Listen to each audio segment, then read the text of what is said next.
Otkrivamo istinu o voditelju elite. Zašto Darko Tanasijević nije vodio program? Darko Tanasijević zbog ovoga nije vodio program. Prošle noći je emisija Izbacivanje kao i dobro poznat intervju sa takmičarima reality elita vodila voditeljka Ana Radulović, što odmah izazvalo veliku pažnju i reakcije gledalaca.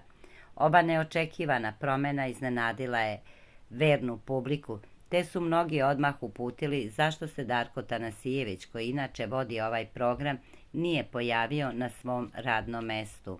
Kako saznajemo, razlog njegovog izostanka je isključivo privatne prirode.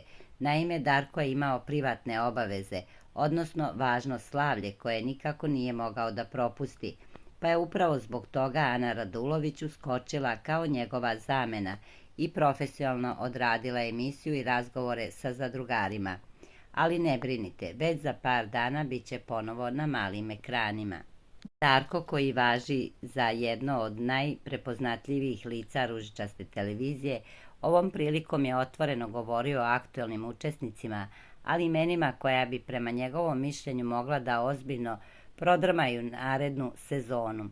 Kada je morao da pređe aktuelne reality učesnice Staniju Dobrović, Maju Marinković i Aneli Ahmić, Tanasijević je kroz smeh priznao da će zbog odgovora verovatno nadrljati, ali ipak bio je potpuno iskren. Poredeću po tome je meni trenutno najzanimljiviji za gledanje, ko mi je najviše drži pažnju. To ne znači da mi je favorit ili da je više volim. Na prvom mestu neka bude Aneli, na drugom mestu Stanija, na trećem Maja. Ostaću bez očiju i o grebotinama čim Maja bude ovo pogledala. Makica je opasna, rekao je Darko kroz smeh. Ipak posebno zanimljiv deo razgovora usledio je kada je voditelj elite otkrio koga bi voleo da vidi u narednoj sezoni.